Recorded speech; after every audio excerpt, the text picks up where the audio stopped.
اولی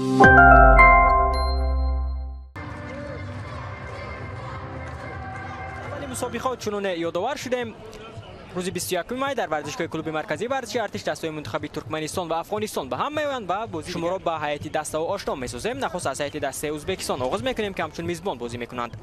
دروازه‌بان تحت رقم 21 منتخب ایران حالا در روی تصویرهای ما و شما است بینندگان گرامی. در خط 3 آریان تورباتی نژاد، رقم 5 نیما احمدی، در خط نیم محافظه رقم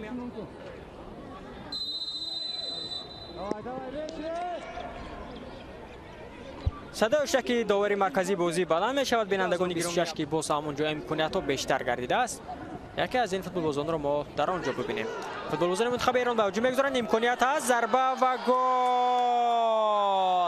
بسیار هم بازیگزاری زیبا، بسیار هم دیگر فهمی خوب و بسیار هم گل زیبا را اینجا و ثمر می‌رساند و ما حالت‌های تکرار را نشان می‌دهند که چگونه این هجوم فوتبالبازان منتخب ایران آغاز گردید و چگونه رضا میرزایان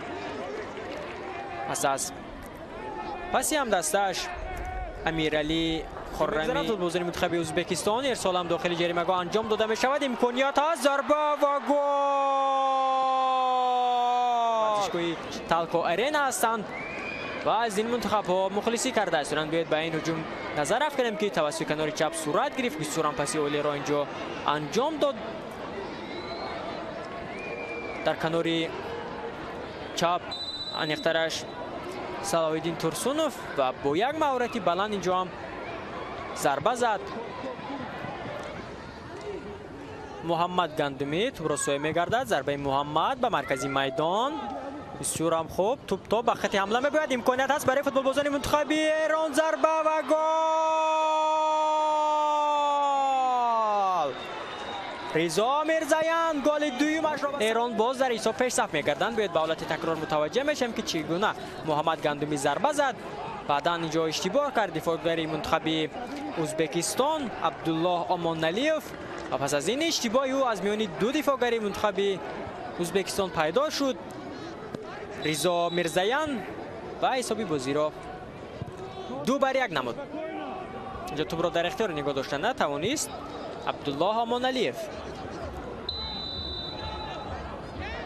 محمد علی، ضربه محمد علی بسیار هم خوب و گل. حساب بازی 2-2 میگردد. بینندگان گرامی و ببینید که چگونه گل زیبایی را به ثمر میرساند محمد علی اورینبایف در دقیقه 40 بازی. حساب بازی را 2-2 میکند و گلش را با اسلوب فوتبالبازی مشهور کریستیانو رونالدو جشن میگیرد. محمد علی اورینبایف حساب بازی را 2-2 میکند و یک گل زیبایی را هم به ثمر میرساند. ببینید که چگونه ضربه قوی و مستحکم بود. اینجا دروازه‌بان منتخب ایران محمد گندمی با فکر کرد و فکرم که او با داخلی جریمه‌گاه ارسال انجام میدهد، اما نه. محمد علی اورینبایف ضربه مستقیم را به کنج بالای کناری راست دروازه روانه کرد. ایران اورینبایف ضربه و حساب بازی 3-2 میگردد. بینندگان گرامی نریمان جان احمد جانوف اینجا از پسی انجام داده محمد علی اورینبایف بازی یک گل به ثمر میرساند. بیاید به این گل به ثمر رسانیده نریمان جان متوجه میشیم که چگونه اینجا پسی اولی را محمد علی اورینبایف انجام داد و با یک ضربه توانست که نریمان جان احمد جانوف حساب بازی را 3-2 نماید. ایران امکانیت هست، علی اصغر ضربه او و توپ به دفاعگرانی منتخب ازبکستان برمیخورد. بسیار هم امکانیت عالی در ثانیه‌های آخری بازی برای فوتبالبازان منتخب ایران با بازی میکند. ایران باشد روز 24 می با افغانستان اندر میدان رقابت میشود. در ورزشگاه تالکو آرینا شهر ترسونزاده گزارش مستقیم آن را به انجام میرسانیم. بازی را با شما تماشا کردم. من شارع فریدون سفرزاده. سلامت و سربلند باشید. خیر.